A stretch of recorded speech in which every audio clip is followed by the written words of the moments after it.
हाँ जी, तो हम डिस्कस कर रहे थे एक्टिव और पैसिव एलिमेंट्स का, है ना?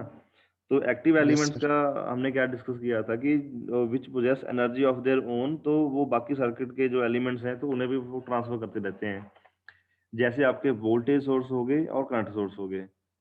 मान लीजिए वोल्टेज सोर्स आपके पास है तो इट विल ट्रांसफर जो एनर्जी है, जितने भी एलिमेंट्स लगे होंगे, चाहे वो रेजिस्टिव एलिमेंट लगा हो या कैपेसिटिव एलिमेंट लगा हो, तो हर की अपनी कोई ना कुछ वोल्टेज होएगी। तो हर एक में से करंट फ्लो होके जाएगा। तो जो एक्टिव एलिमेंट्स हो गए आपके, तो वो एलिमेंट्स होते हैं जो पूरे के पूरे सर्किट में अपना एनर्जी वो ट्रांसफर करते हैं, है ना? तो इनके हो गए वोल्टेज हो गया और करंट हो गया। जो हम क्योंकि आप सर्किट है जो आपका कोई भी एलिमेंट उसमें लगा हो, तो जब आप उसमें वोल्टेज मेजर करोगे, तो जब सर्किट ऑन है, ऑन कंडीशन में है, तो हर एक की वोल्टेज कुछ ना कुछ होएगी। तो ऐसे ही करंट, हर एक में से कुछ ना कुछ करंट पास होके जाएगा। तो वो तो हो गए एक्टिव एलिमेंट्स। तो एक्टिव एलिमेंट्स है, तो पैसिव एलिमेंट्स क्या होते हैं जो बिल्कुल exactly opposite to active elements होते हैं। तो उन्हें क्या बोल सकते हैं? Those elements of circuit which do not possess any energy of their own, so they basically receive energy from the sources. तो सोर्सेज क्या होते हैं? वोल्टेज सोर्स या करंट सोर्स। तो पैसिव एलिमेंट्स आपके क्या होंगे कि जैसे हमने बताया कि कोई भी एलिमेंट्स हैं जिसके ऊपर अपनी कोई एनर्जी नहीं होती, बट जैसे सर्किट ऑन होता है उनमें एनर्जी ट्रांसफर हो जाती है। तो पैसिव एलिमेंट्स क्या हो सकते हैं? आपके रेजिस्टेंस हो सकते हैं, जैसे रेजिस्टिव एलिमेंट्स बोला, आपको कैपेसिटिव बोला या इंडक्टिव बोला। रेजिस्टेंस, इंडक्टेंस एंड कैपेसिटेंस आपके पैसिव एलिमेंट्स होते हैं आपके। So whenever the electrical energy is supplied to a circuit elements, it will respond in one or more of the following ways. तो उसमें क्या है कि ऑब्वियस है कि अगर एनर्जी ट्रांसफर होएगी तो किसी ना किसी तरीके वो डिसिपेशन होएगी। तो if the energy is consumed, ठीक है जी, अगर आपकी एनर्जी कंज्यूम हो गई है, तो जो उस एलिमेंट्स को हम बोलते हैं प्योर रजिस्टर। ठीक है जी, तो ये आपके तीन है। If the energy is consumed, then your circuit element is known as pure resistor. And secondly, if your energy is stored in a magnetic field, तो element is known as pure inductor element है, pure inductive element होते हैं। तो अगर आपकी energy, तीसरा case क्या है कि अगर आपकी एनर्जी है, if it is stored in an electrical field, तो उसे हम बोलते हैं प्योर कैपेसिटर। ठीक है जी, कैपेसिटर की एक एग्जांपल क्या हो सकती है? जो आपके फैन चलते हैं तो उनमें एक कैपेसिटर लगा होता है, जिसे लोकल लैंग्वेज में हम सेल बोलते हैं कि हाँ जी, जब आपका कभी पंखा स्लो हो जाता है या बंद हो जाता है, तो जब आपका मैकेनिक या इलेक्ट्रिशियन घर पे आता है, तो वो बोलता है कि इसके सेल वीक हो गए जी। सेल वीक होने का मतलब क्या है कि जो इसका कैपेसिटर है तो वो पर फंक्शनिंग अपनी नहीं कर रहा है। तो कैपेसिटर बेसिकली क्या है कि इलेक्ट्रिकल फील्ड अपने में थोड़ी सी स्टोर करके रख लेता होता है। ठीक है, जब क्लियर है आपको एक्टिव और पैसिव एलिमेंट्स क्या होते हैं? Yes sir.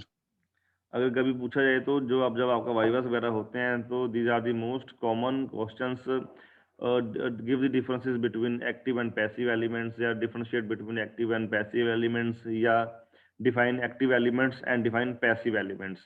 या क्या क्वेश्चन आ सकता है? Give the example of active elements.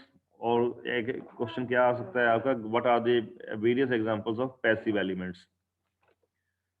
तो एक लास्ट क्वेश्चन जो एक और बनता है, तो in what manners does passive elements behave. ठीक है, तो फर्दर तीन क्वेश्चन और बन जाते हैं। प्योर रजिस्टर क्या होता है, प्योर इंडक्टर क्या होता है, या प्योर कैपेसिटर क्या होता है। प्योर कैपेसिटर जिसकी अपनी इलेक्ट्रिकल फील्ड वो स्टोर कर लेता है। इंडक्टर क्या होता है? जो मैग्नेटिक फील्ड स्टोर कर लेता है। जो और ये रजिस्टर क्या होता है? जो जिसमें अगर अगर एनर्जी कंज्यूम होती है। ठीक है जी। तब इसके बाद कुछ आपकी डेफिनेशन है, linear and non linear elements क्या होते हैं। What are linear elements and what are non linear elements.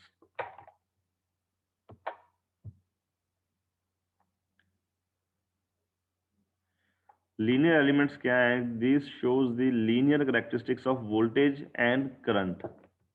तो करेक्टरिस्टिक्स क्या है? तो अगर हम इसे थोड़ा सा मैं ड्रॉ करके बता देता हूँ आपको।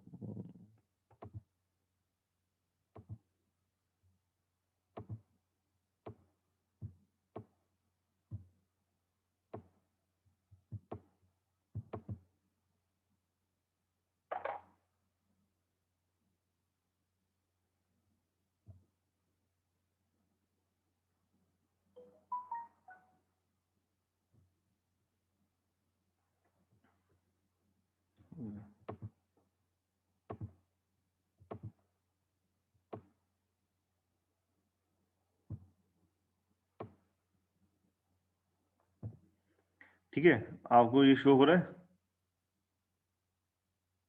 Yes, sir. So linear elements are those elements which shows linear characteristics of voltage and current. ठीक है, तो मान लीजिए इस तरफ वोल्टेज है तो दूसरी तरफ करंट है एक तरफ, तो उसे हम वी आई करेक्टरिस्टिक्स भी बोल देते हैं, वोल्टेज करंट करेक्टरिस्टिक्स होती हैं। ठीक है, सो इसमें क्या है कि लीनियर एलिमेंट्स से लीनियर करेक्टरिस्टिक्स आएंगे voltage and current, this that is its voltage current characteristics are at all times a straight line through the origin, जैसे हमने यहाँ पे की है। तो ये थोड़ी सी हल्की टेढ़ी मेढ़ी हो गई है, बट आप इसे ये मान के चलो कि ये बिल्कुल सीधी है।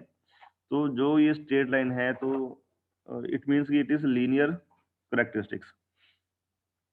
अब इसके अगर हमें एक छोटी सी एग्जांपल डिस्कस करनी हो कि the current passing through a resistor is proportional to the applied voltage through it, जैसे V is equal to I R होता है। ठीक है जी, तो लीनियर नेटवर्क या एलिमेंट क्या होता है in which one of the one follows the principle of superposition theorem.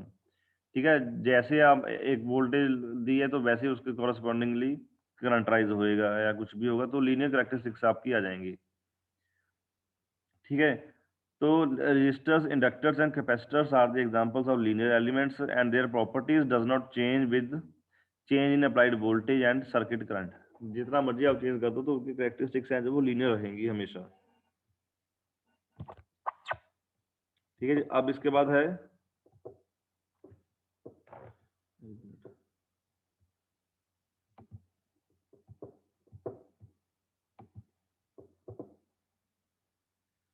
Bilateral and unilateral elements.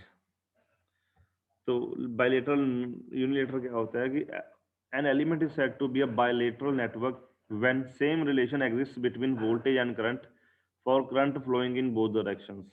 ठीक है जी, एग्जांपल वोल्टेज सोर्स हो गया, आपका करंट सोर्स हो गया, रेजिस्टेंस, इंडक्टेंस एंड कैपेसिटेंस हो गया। तो ये सारे जो भी सर्किट है जिसमें करंट सोर्स हो, वोल्टेज सोर्स हो, रेजिस्टेंस, इंडक्टेंस या कैपेसिटेंस हो, तो उसे उन्हें हम बायलेटरल नेटवर्क कहते हैं। तो यूनिलेटरल नेटवर्क क्या होगा कि when the same relation does not exist between voltage and current and when the current flowing is in both the directions, the current containing them are unilateral networks। जो आपके vacuum diodes होते हैं, silicon diodes हो गए या कुछ भी rectifiers हो गए, तो इन्हें बाय यूनिलेटरल नेटवर्क बोलते हैं। ठीक है, same relation voltage and current में जब करंट फ्लो होता है तो दोनों डायरेक्शन में, तो वो same relation does not exist between them. जो हमारा रेजिस्टेंस कैपेसिटेंस में होता है, अगर वैसा रिलेशन नहीं हो रहा है तो वो यूनिलेटरल नेटवर्क हो जाते हैं। तो उनके एग्जांपल वैक्यूम डायोड्स वगैरह या डायोड्स होते हैं। तो लम्प्ड डिस्ट्रीब्यूटेड एलिमेंट्स हैं। तो ऐसे ही अब इसके पास आ गया टाइप ऑफ सोर्सेस, जिसके बारे में अपना है मेन। तो इसमें कुछ होते हैं independent sources and dependent sources. तो इसमें से क्वेश्चन राइज हो सकता है, एक क्वेश्चन हम नोट कर सकते हैं। तो उसमें क्वेश्चन क्या है,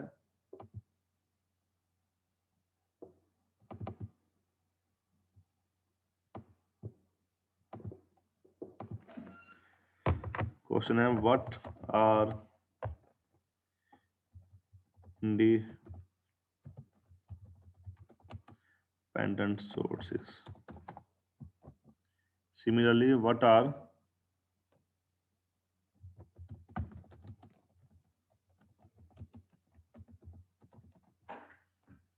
dependent sources.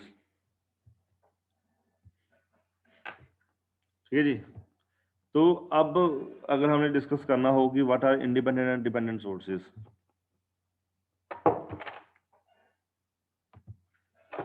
if the voltage of the voltage source is completely independent source of current। ठीक है जी, अब मान लीजिए आपका वोल्टेज एंड वोल्टेज सोर्स है is completely independent of the source of current and current source is completely independent of voltage।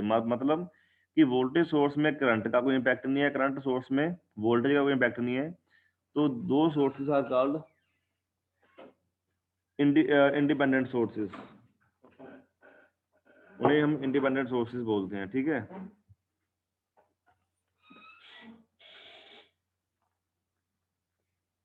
Clear है? एक बार read करो इसे, जो डेफिनेशन लिखी हुई है ना, फर्स्ट पॉइंट है जो, इसे रीड करो आप कि ये सोर्सेज क्या होते हैं।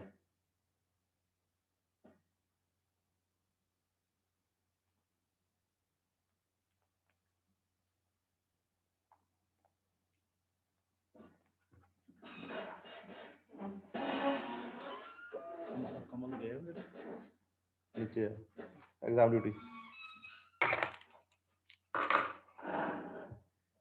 ठीक है जी, अब दोनों एक दूसरे के ऊपर डिपेंडेंट नहीं होते तो उन्हें इंडिपेंडेंट सोर्सेज बोलते हैं। ठीक है जी, अब इसके बाद क्या है, the special kind of sources in which source voltage or current depends on some other quantities in the circuit. So it may either be a voltage source or a current anywhere in the circuit is called dependent or control sources. ठीक है जी, अगर मैंने आपको समझाना हो कि independent sources क्या होते हैं, कि इंडिपेंडेंट सोर्स वो होते हैं कि जिसमें वोल्टेज सोर्स है, it is independent of current and impact of current, या करंट सोर्स है जिसके ऊपर वोल्टेज का कोई इम्पैक्ट नहीं है, तो उन्हें तो हम बोल देते हैं इंडिपेंडेंट सोर्सेज। ठीक है, अगर इसके बाद डिपेंडेंट सोर्सेज क्या होते हैं कि इन विच या वोल्टेज सोर्स हो या करंट सोर्स हो, वो किसी ना किसी क्वांटिटी में विच में आइदर भी, अगर वोल्टेज है तो करंट से, करंट है तो वोल्टेज से, या सेम क्वांटिटी से अगर उनके ऊपर कोई इम्पैक्ट पड़ता है तो उन्हें हम डिपेंडेंट वोल्टेज सोर्सेज बोल देते हैं। ठीक है, तो एक क्वेश्चन आपका और रेज होता है कि what are the 4 possible dependent sources. तो वो वोल्टेज सोर्सेज कौन कौन से होते हैं, तो सबसे पहले द पॉसिबल, जो हम डिपेंडेंट सोर्सेज की बात करें हम, तो सबसे पहले जो आपके सामने आ रहा है, it is voltage dependent voltage source, current dependent current source. ठीक है जी, हाँ जी, समझ में आ रहा है?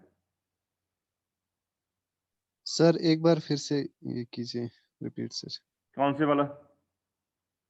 सर जो लास्ट पे आपने करंट डिपेंडेंट वोल्टेज हाँ, अभी डिपेंडेंट बोल रहा करंट हूँ, सोर्स। यही बोल रहा हूँ। ठीक है, तो ये तो समझ में आ गया तुम लोगों को इंडिपेंडेंट और डिपेंडेंट सोर्सेज क्या होते हैं। Yes sir. फिर मुझे बताओ डिपेंडेंट सोर्सेज क्या होते हैं, पहले ये मुझे बताओ, फिर मैं आगे बताऊंगा।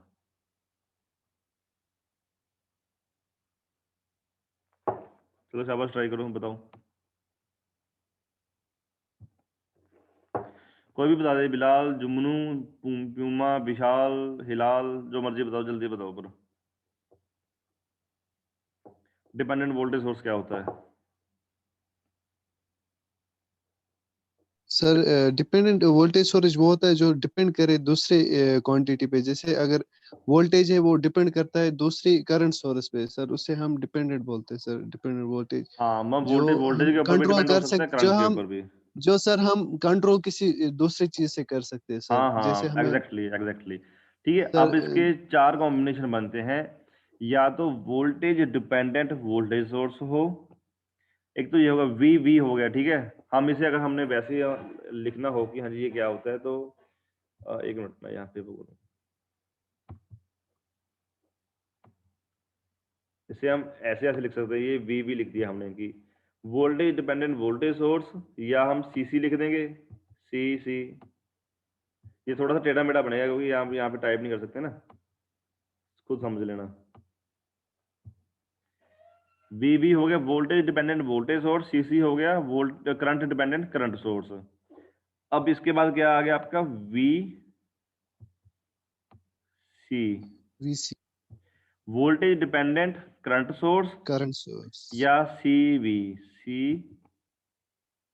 सी sorry, C current dependent current source. ठीक है जी, वी सर ऊपर भी एक जगह आ गया करंट डिपेंडेंट करंट सोर्स, फिर करंट ये डिपेंडेंट करंट। वी कर दो इसे, करंट डिपेंडेंट वोल्टेज सोर्स। ठीक है, यस तो इन्होंने रिपीट करके लिख दिया, तो वी हो गया, सी हो गया, वी हो गया, सी हो गया। ठीक है, मतलब ये वैसे ही आपको बता रहा हूँ, थोड़ा वे याद करने का। तो अगर हमने डायग्रामेटिकली इसे देखना हो कि अगर इसे, इसकी डायग्राम कैसी है,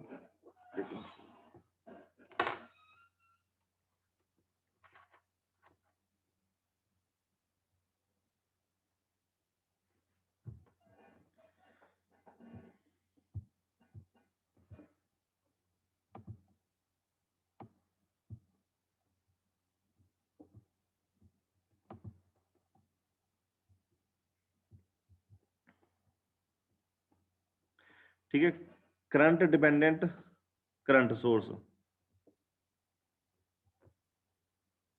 ये मैं डायग्राम क्लियर कर रहा हूँ। ठीक है,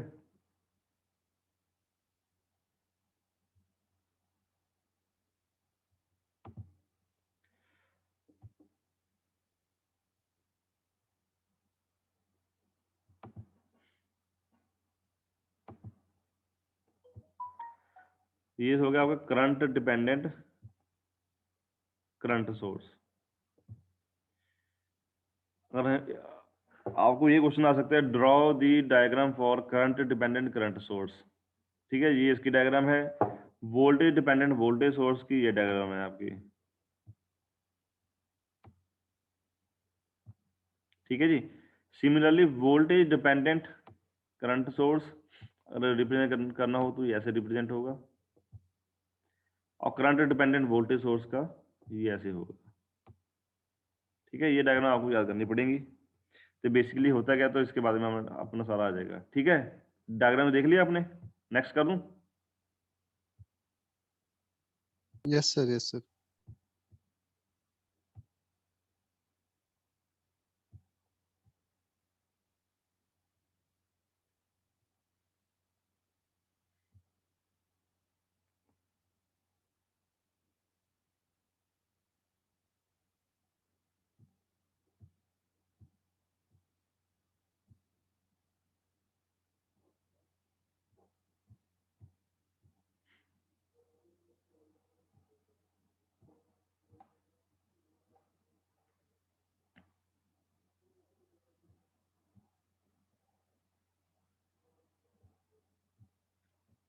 ठीक है, ये जो सोर्स ट्रांसफॉर्मेशन वगैरह है, जब हम इसका न्यूमेरिकल करेंगे तब मैं आपको इसको समझाऊंगा। अभी क्योंकि ये थोड़ा सा एडवांस्ड है तो अभी आपको समझ में नहीं आएगा, तो इससे पहले हम RLC पैरामीटर्स के बारे में करेंगे, resistance, inductance and capacitance.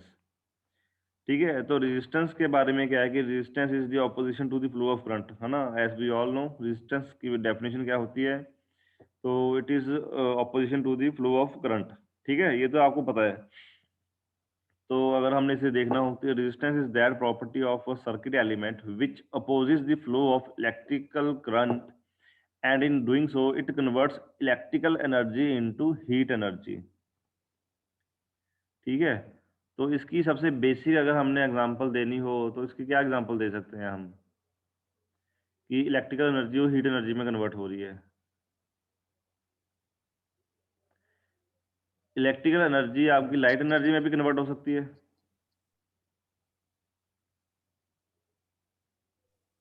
Yes sir. कहाँ पे होती है? Electrical sir, lamp. हाँ, इलेक्ट्रिकल तो एनर्जी, बेसिक है इलेक्ट्रिकल लाइट बल्ब जो एनर्जी। है या CFLs वगैरह हैं, तो पहले जो हम बल्ब्स वगैरह यूज करते थे, तो वो electrical energy into light energy भी कन्वर्ट होती थी, और electrical energy into heat energy भी कन्वर्ट हो रही है। तो बल्ब जब चलता है तो वो हीट भी यस सर। करता है ना। तो आपने मे भी कुछ शॉप्स में देखा हो जहाँ पे समोसे पकौड़े रखे होते हैं, तो बेसिकली वो उन्होंने बल्ब लगाया होता है, तो बल्ब वो लाइटनिंग के लिए नहीं होता है, तो वो हीटिंग इफेक्ट के लिए होता है कि नहीं होता है? अब देखते होगे है ना, जो बेकरीज वगैरह होती हैं, तो कहीं पे भी वो बल्ब यस वगैरह सर। लगाए होते हैं। तो उन्होंने काउंटर्स भी CFL सर। वगैरह क्यों नहीं लगाए होते, CFL हो गए या LEDs क्यों नहीं लगाते हैं? क्योंकि LEDs जो है वो हीट नहीं करती हैं ज़्यादा, तो उससे वो आपका है जो चीज़ें गर्म नहीं होंगी। ठीक है जी। तो it is proportionality factor in Ohm's law relating to voltage and current. तो रेजिस्टेंस हमें पता ही है, resistance is equal to V/I। तो इसका हमने I is equal to V/R का था, तो ये हमने किया हुआ था सारा, है ना। तो अगर हम रेसिप्रोकल ऑफ रेजिस्टेंस करें तो वो कंडक्टेंस बन जाती है। रेजिस्टेंस को R से हम डिनोट करते हैं, तो कंडक्टेंस को हम G से डिनोट करते हैं। The unit of resistance is ohm and unit of conductance is मोह और सीमेंस। ये यहाँ पे लिखा हुआ है। ठीक है, ये तो आपको पता है कि यूनिट ऑफ रेजिस्टेंस इज ओम है। तो रेजिस्टेंस का उल्टा कंडक्टेंस होती है, और कंडक्टेंस का जो यूनिट होता है वो ओम का उल्टा होता है, MH मोह, और सीमेंस बोल देते हैं, ठीक है। Yes sir. So when the current flows through any resistive material, heat is generated by, अच्छा हीटिंग का एक एग्जांपल है, जो हमारा हीटर होता है, ठीक है। आपने देखा होगा 500 वाट का हीटर है, 1000 वाट का हीटर है, जो स्प्रिंग सा होता है एक। ठीक है, अगर आपने उसका एलिमेंट देखा हो तो वो उसमें बेसिकली हम उसे इलेक्ट्रिकल सप्लाई दे रहे हैं, तो वो हीट टोटली हीट में कन्वर्ट हो रही है।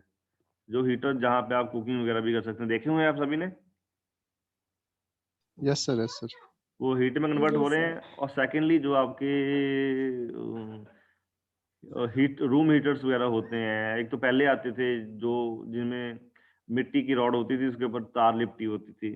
अभी जो Yes, sir. एडवांस्ड हैं तो उसमें क्या है कि जो आपका रूम हीटर्स हैं, तो एक तो इल्यूमिनेशन भी वो ही करते हैं, लाइटनिंग भी कर रहे हैं, और साथ में जो रिवॉल्विंग टाइप होते हैं ना, जो घूम घूम के आपको हीट दे रहे होते हैं, तो उनके अंदर भी क्या है कि जो आपकी हीट इलेक्ट्रिकल एनर्जी है, it is being converted into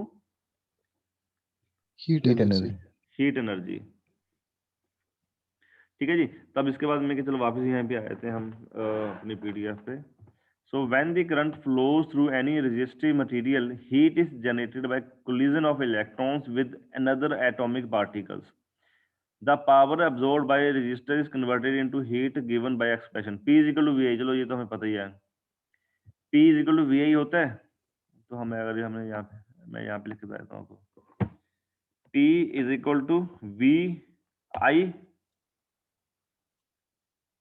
रुको हैंग हो गया, P is equal to VI आपकी स्क्रीन पे शो हो रहा है जो मैं लिख रहा हूँ? Yes sir, yes sir. तो इसे आप मान लो इक्वेशन नंबर 1। Yes, sir. अब V क्या होता है? V is equal to IR Yes, sir. होता है।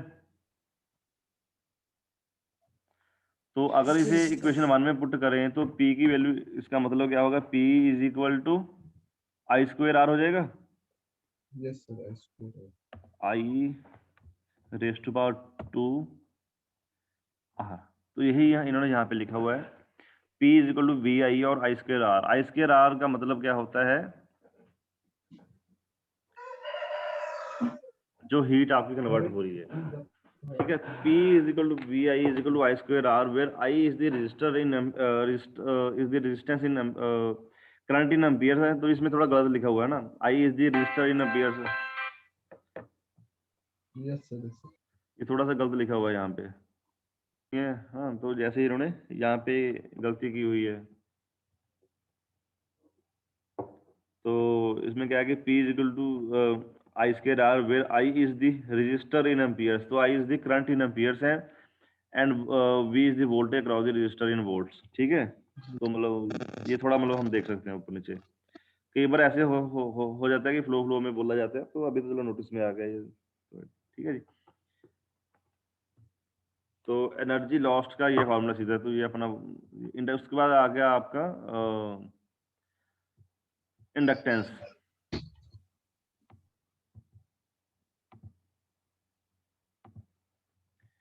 इंडक्टेंस क्या होता है? It is the property of a material by virtue of which it opposes any change of magnitude and direction of electrical current passing through a conductor, ठीक है। तो आपको मान लो कोई कंडक्टर दिया हुआ है, तो उसमें बेसिकली क्या होता है,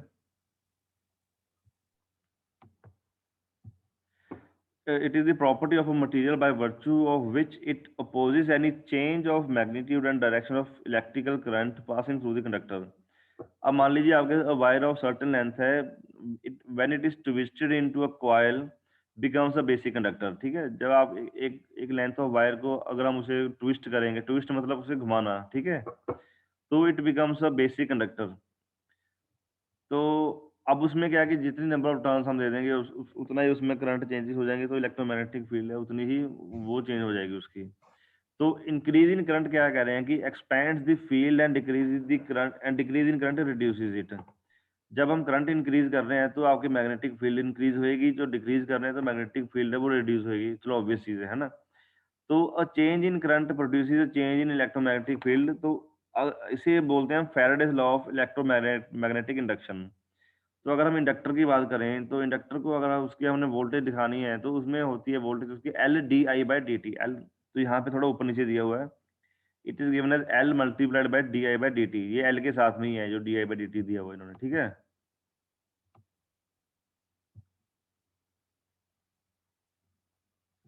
तो where V is voltage across the inductor in volts है, तो आई करंट है, तो D I by D T change in current with respect to time होता है आपका, ठीक है।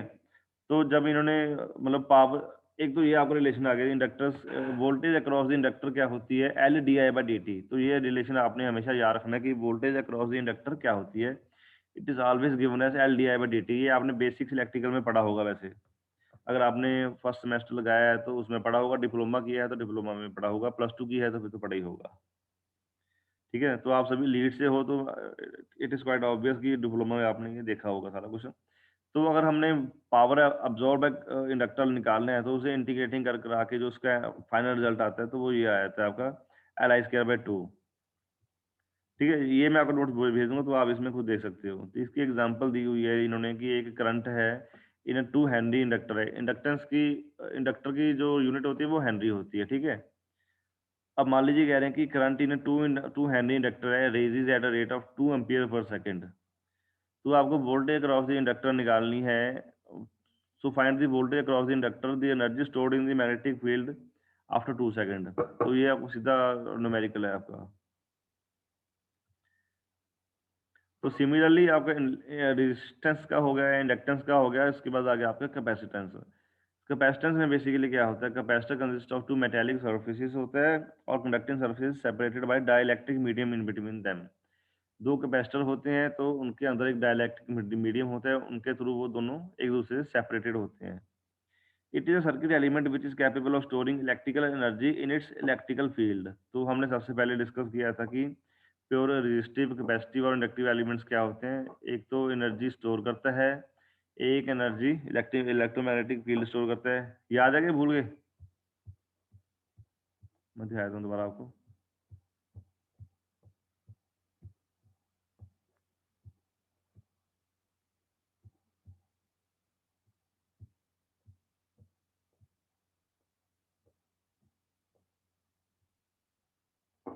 ये देखो, ये आपको कराया था ना, इफ एनर्जी इज कंज्यूम्ड तो प्योर रजिस्टर है, if energy is stored in in magnetic field तो प्योर इंडक्टर है।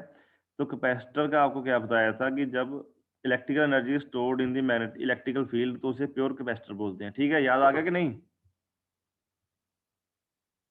Yes, sir. ठीक है जी।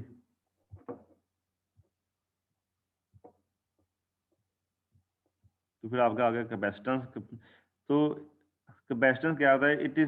Capacitance is its capacity to store the electrical energy.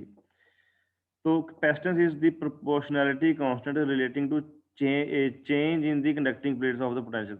Q is equal to CV होता है। ठीक है, ये आपको रिलेशन पता होगा मेरे ख्याल में, है ना? Where C is the capacitance in farads होता है, Q is the charge in coulombs होता है, V is the potential across the capacitor in volts होता है। ठीक है, तो कैपेसिटेंस को अगर डिनोट करना है आई, अगर करंट अक्रॉस द कैपेसिटेंस निकालना हो, आई क्या होता है? आई इज इक्वल टू CdV/dt।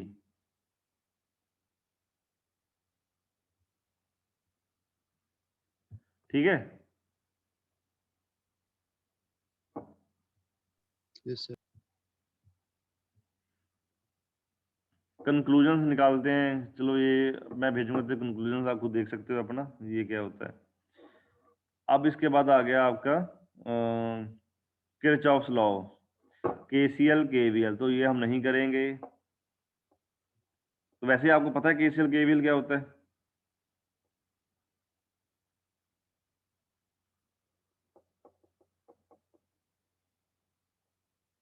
हाँ जी, बिलाल, हिलाल, जुमनू।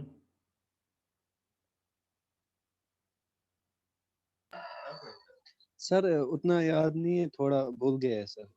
तो ये याद होना चाहिए, तुम लोग इलेक्ट्रिकल के हो, ये तो तुमने अपने डिप्लोमा में पढ़ा है किरचॉफ्स करंट लॉ क्या होता है।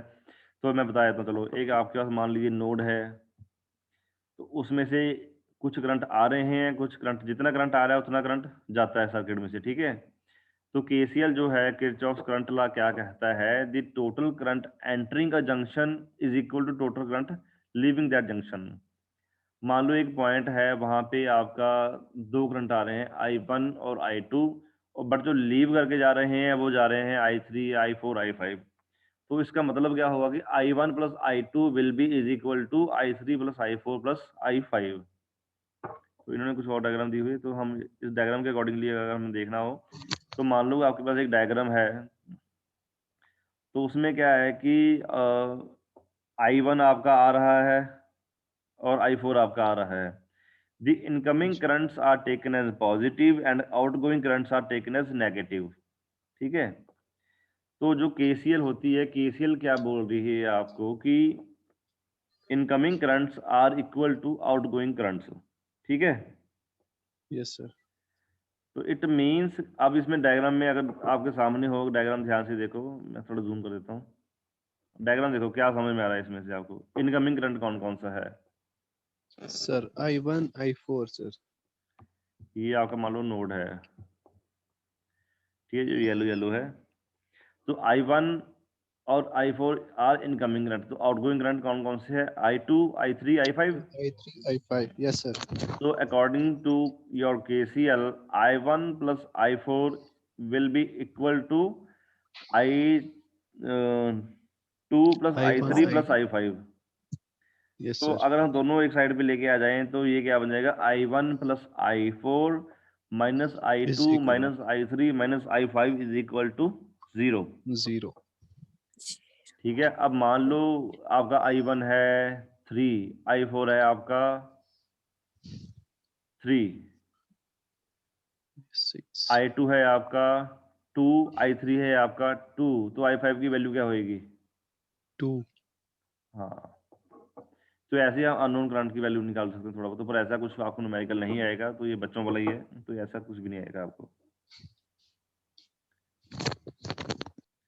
सिमिलरली आपका केवीएल है, तो केवीएल क्या बोलती थी आपको कि in any electrical circuit the algebraic sum of products of current and resistance of the conductors in any closed path, ठीक है, इज इक्वल टू 0। ठीक है, केवीएल हो गया। केवल ये आपको बोल रहा था, तो इसका जब मैं आपको वीडियो लेक्चर फोन पे करवाऊंगा ना, जब मैं एक नोट्स का हैंड रिटन नोट्स बनाऊंगा, ऑनलाइन लेक्चर होगा, तो उसमें आपको बताएंगे सारा। तो ये हो गया IR ड्रॉप। चलिए यहाँ ये एक चीज आपको मैं और बता देता हूँ, साइन ऑफ बैटरी। ये ना मैं फाइल आपको भेज ही दूंगा आपके उसमें व्हाट्सएप ग्रुप में। Yes, तो sir. मोस्टली जब आप बुक्स कोई भी फॉलो करोगे ना, मान लो आपने बेसिक इलेक्ट्रिकल का, इलेक्ट्रॉनिक्स का पढ़ना है, तो उसमें Yes, ये sir. थोड़ा सा, कोई भी बुक ले लो, JB गुप्ता ले लो चाहे, या थरेजा ले लो, जो साइन कन्वेंशन होती है ना, कि मान लो आपने KVL के थ्रू एक सर्किट सॉल्व करना है, तो उसमें आपने डायरेक्शन ऑफ करंट है, तो नेगेटिव किसे लेना, पॉजिटिव किसे लेना, ये किसी में नहीं बताया होता है। तो ये जो PDF है ना, तो इसमें आपको साइन कन्वेंशन सारी प्रॉपरली दी हुई है। जैसे ये नीचे दिया हुआ है यहाँ पे, कि इसमें जगह हमने सर्किट है, मान लो ये एक सर्किट आपके सामने है, तो लूप 1, लूप 2, लूप 3 आपने देखा होगा पहले, है ना। तो उसमें